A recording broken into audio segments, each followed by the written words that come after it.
नमस्कार छात्रों, Dzire point के एक नए वीडियो लेक्चर में मैं एसके सर हिंदी विषय के साथ आप सभी का स्वागत करता हूं, जिसमें हम सभी पढ़ेंगे रामनरेश त्रिपाठी द्वारा रचित स्वदेश प्रेम शीर्षक को। तो स्वदेश प्रेम शीर्षक जो कि रामनरेश त्रिपाठी द्वारा रचित है, उसके पद को देखिए।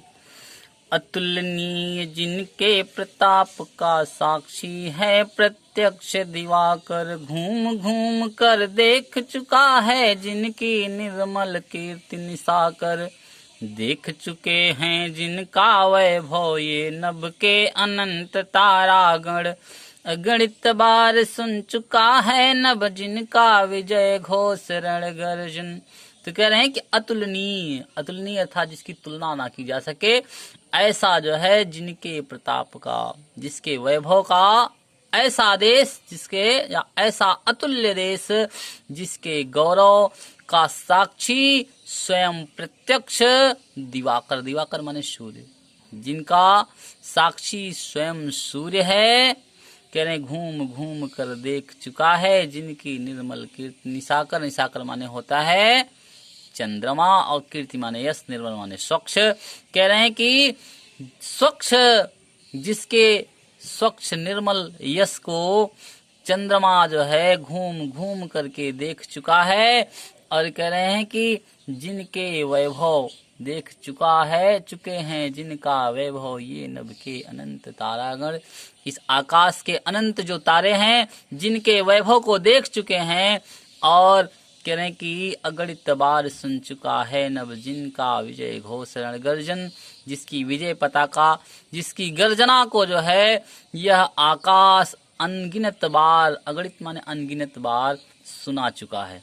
कह रहे हैं कि ऐसा अतुल्य भारत, कह रहे हैं कि जिसके, ऐसा गौरवशाली भारत जिसके प्रताप का साक्षी स्वयं सूर्य है, और जिनकी निर्मल यश धारा को चंद्रमा जो है घूम घूम कर देख चुका है, और जिनके वैभव को इस आकाश के अनंत तारेगण देख चुके हैं, और जिसकी विजय घोष की गर्जना को जो है यह आकाश अनगिनत बार सुना चुका है, ऐसा भारत देश। तो दूसरा पद देखिए। शोभित है सर्वोच्च मुकुट से जिनके दिव्य देश का मस्तक, गूंज रही हैं सकल दिशाएं जिनके जय गीतों से अब तक, जिनकी महिमा का है अविरल साक्षी सत्य रूप हिमगिरिवर, उतरा करते थे विमान दल जिसके विस्तृत वक्ष स्थल पर। तो कह रहे हैं कि शोभित है सर्वोच्च मुकुट से जिनके दिव्य देश का मस्तक, जिस देश का मस्तक जो है शोभित माने सुशोभित हो रहा है, सर्वोच्च माने सबसे ऊंचा, और मुकुट जो सबसे ऊंचा मुकुट अर्थात हिमालय पर्वत। कह रहे हैं जिस देश का मस्तक जो है विश्व के सबसे ऊंचे मुकुट अर्थात हिमालय पर्वत से सुशोभित है, और कह रहे गूंज रही हैं सकल दिशाएं, और जिनके जय गीतों से अब तक, जिनके जय जयकार के गीतों से गीत आज भी हर दिशाओं में गूंज रही हैं, और कहें जिनकी महिमा का है अविरल साक्षी सत्य रूप हिमगिरिवर, जिसकी महिमा का, जिसकी सत्यता का जो है साक्षी जो है यह हिमालय पर्वत है, जिनकी महिमा निरंतर गा रहा है, और उतरा करते थे विमान दल जिनके विस्तृत वक्षस्थल पर। कह रहे ऐसा भारत देश जिनके बहुत बड़े विशाल हृदय पर जो है अनेक देवताओं के विमान उतरा करते थे, ऐसा अतुल्य भारत।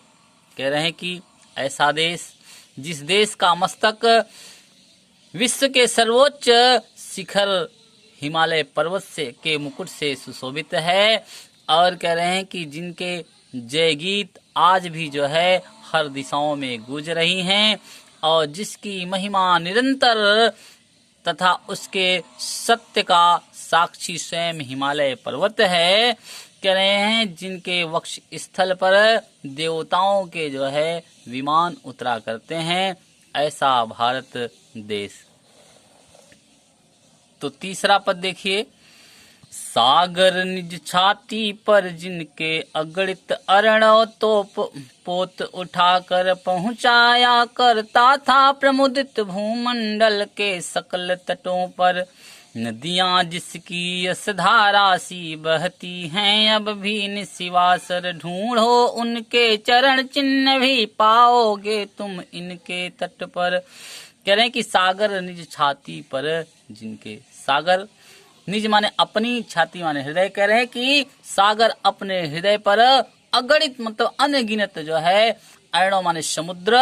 कह रहे हैं कि तोप अर्थात जो नाव हैं, समुद्री जो नाव हैं, उनको उठा उठा करके सागर स्वयं क्या करता है, पहुंचाया करता है। प्रमुदित, प्रमुदित माने प्रसन्न होकर के पहुंचाता है। कहाँ करे, भूमंडल के सकल तटों पर। पृथ्वी के जो है संपूर्ण, जो सागर के संपूर्ण तट हैं, सारे विश्व के उन तटों तक जो है पहुंचाते हैं। और नदियां जिनकी यश धारा सी बहती हैं अब भी निशिवासर, नदियां जिसकी यश धारा को प्रवाहित करती हुई आज भी दिन रात बह रही हैं। कह रहे हैं कि ढूंढो उनके चरण चिन्ह भी पाओगे तुम इसके तट पर। उस देश के चरण चिन्ह अर्थात उसकी देश की सभ्यता और संस्कृति को तुम ढूंढो तो तुम्हें उन नदियों के तट पर बसे हुए गांवों में तुम्हें दिखाई देंगे। तो फिर से देखिए, कह रहे हैं कि सागर जो है, कह रहे हैं कि अगणित अरणव पोत उठाकर, कह रहे हैं कि जो सागर है वह अपनी छाती पर जो है भारत देश के अनगिनत जो है समुद्री जहाजों को बड़े प्रसन्नता के साथ इस पृथ्वी के अनेक तटों पर जिनके नावों को प्रसन्नता पूर्वक पहुंचाता है। और ऐसा देश जिसकी यश धारा को प्रवाहित करती हुई नदियां आज भी दिन रात बह रही हैं, उस देश की सभ्यता और संस्कृति को तुम ढूंढो तो तुम्हें उन नदियों के किनारे बसे हुए गांवों में दिखाई देगी। आगे, विश्वत रेखा का वासी जो जीता है निज हाँफ हाँफ कर रखता है अनुराग अलौकिक यह भी अपनी मातृभूमि पर। ध्रुववासी जो हिम में तम में जी लेता है कांप कांप कर वह भी अपनी मातृभूमि पर कर देता है प्राण निछावर।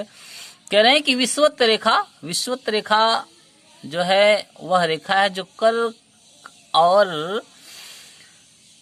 भूमध्य कर्क रेखा जो है और मकर रेखा के बीच में है, जहां पर सूर्य की रोशनी सीधे पड़ती है और गर्मी बहुत ज्यादा होती है। तो कह रहे हैं विश्वत रेखा का वासी, कह रहे हैं विश्वत रेखा पर रहने वाला जो व्यक्ति, कह रहे हैं कि गर्मी के कारण जीता है निज हाँफ हाँफ करके, गर्मी से व्याकुल होकर के जीता है, हाँफ हाँफ करके जीता है, फिर भी वह अपनी मातृभूमि से इतना प्रेम करता है, कह रहे हैं रखता है अनुराग अलौकिक, वह अपनी मातृभूमि से अत्यंत अलौकिक प्रेम रखता है, यह भी अपनी मातृभूमि पर।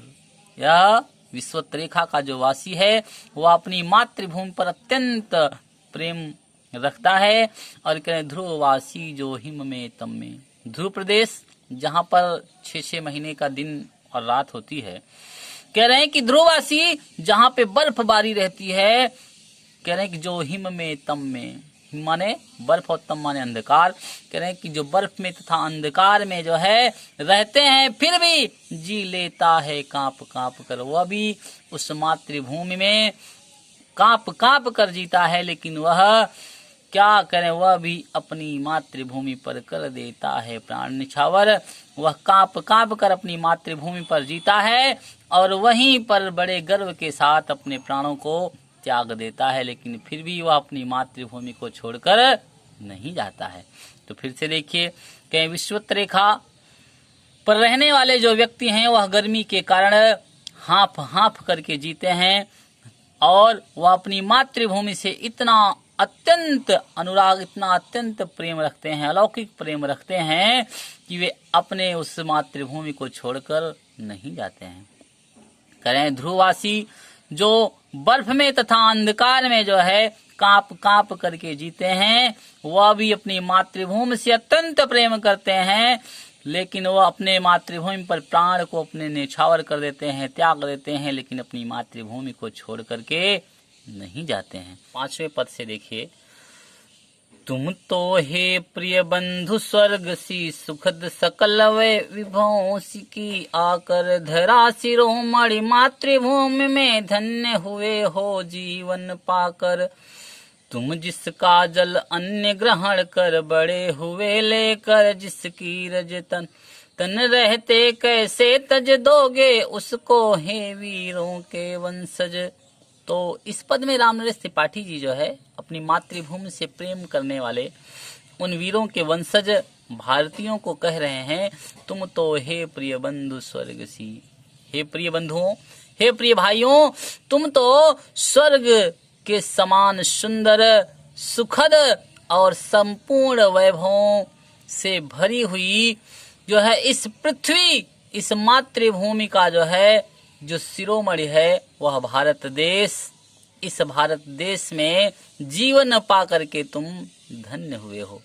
कह रहे हैं कि तुम जिसका जल अन्य ग्रहण कर बड़े हुए लेकर जिसकी रज, तुम जिस देश के जल को अन्य को ग्रहण करके तथा जिसकी धूल में पल बढ़ करके बड़े हुए हो, तुम इस शरीर के रहते तन रहते कैसे तज दोगे उसको हे वीरों के वंशज। हे वीरों के वंशज, तुम्हारे शरीर में जब तक प्राण है तब तक तुम इस मातृभूमि को कैसे छोड़ दोगे। तो कह रहे हैं, हे प्रिय बंधुओं, तुम स्वर्ग की सुखद संपूर्ण वैभवों से भरी हुई इस पृथ्वी का जो शिरोमणि है, इस पृथ्वी का जो सर्वोच्च भाग है अर्थात भारत, ऐसे भारत भूमि में जन्म पा करके तुम धन्य हुए हो। कह रहे हैं, जिस देश का तुम जल और अन्न ग्रहण करके बड़े हुए हो, जिसकी धूल में लौट करके तुम बड़े हुए हो, तुम यह शरीर रहते हुए कैसे उस मातृभूमि को हे वीरों के वंशजों छोड़ दोगे। तो आगे देखिए, जब तक साथ एक भी दम हो अवशिष्ट एक भी धड़कन रखो, आत्म गौरव से ऊंची पलके ऊंचा सिर ऊंचा मन, एक बूंद भी रक्त शेष हो जब तक मन में है शत्रुंजय, दीन वचन मुख से न उचारो मानो नहीं मृत्यु का भी भय।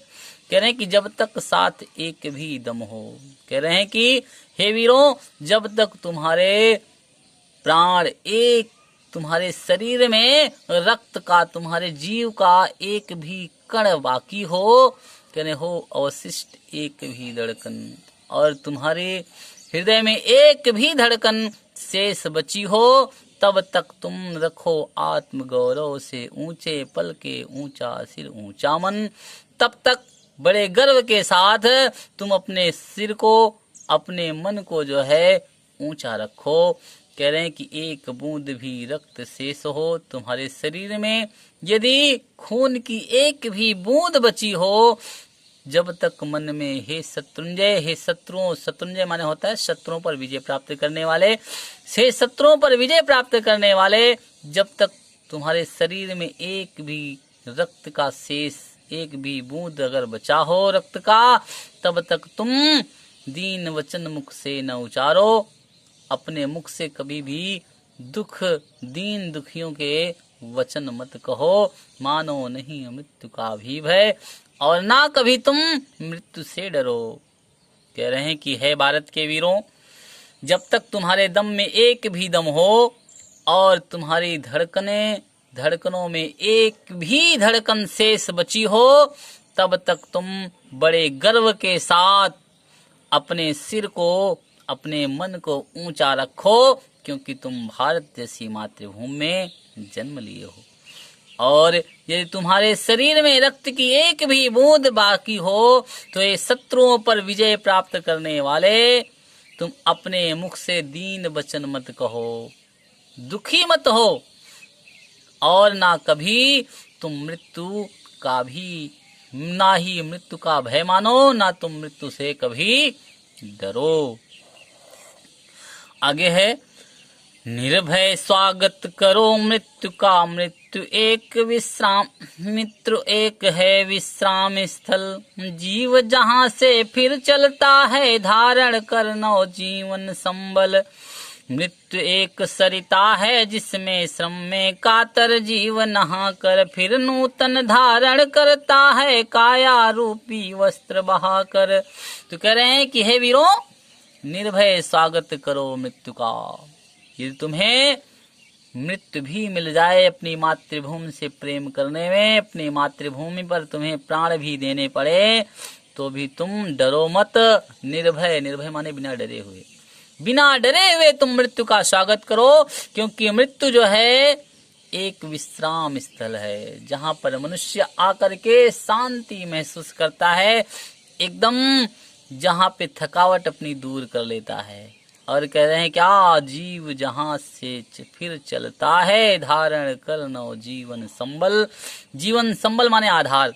कह रहे हैं कि मृत्यु एक विश्राम स्थल है, जहां पर मनुष्य फिर से जो है कुछ देर आराम करके जीवन को एक नया आधार प्राप्त करके फिर से जहां से मनुष्य चलता है।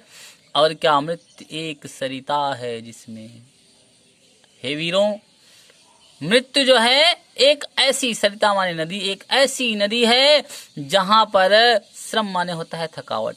कह रहे हैं कि जहां पर परिश्रम से थके हुए जीव जो है नहाकर, जिस नदी में परिश्रम से थके हुए जीव स्नान करके फिर नूतन धारण करता है, काया रूपी वस्त्र बहा करके, इस शरीर रूपी वस्त्र को फेंक करके फिर से एक नया रूप धारण करता है।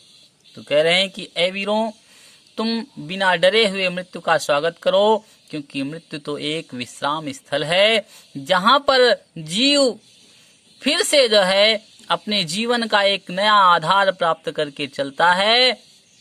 जिस प्रकार से कोई थका हुआ व्यक्ति कहीं विश्राम करता है, तो फिर से जब चलता है तो उसे नई ऊर्जा प्राप्त होती है। उसी प्रकार से मृत्यु भी एक विश्राम स्थल है, जहां पर जीवन का एक नया आधार प्राप्त करके मनुष्य फिर से चलता है। कह रहे हैं कि मृत्यु एक सरिता है जिसमें, और मृत्यु तो एक नदी की भांति है जिसमें मनुष्य जो है थका हुआ, मनुष्य जो है परिश्रम से थका हुआ मनुष्य नहा करके, जिस प्रकार से नई ऊर्जा मनुष्य स्नान कर लेता है नदी में तो उसे प्राप्त हो जाती है, उसी प्रकार से मृत्यु रूपी नदी में मनुष्य स्नान करके, थका हुआ मनुष्य स्नान करके फिर से क्या करता है, अपने काया अर्थात शरीर रूपी वस्त्र को फेंक करके फिर से नया रूप धारण करता है।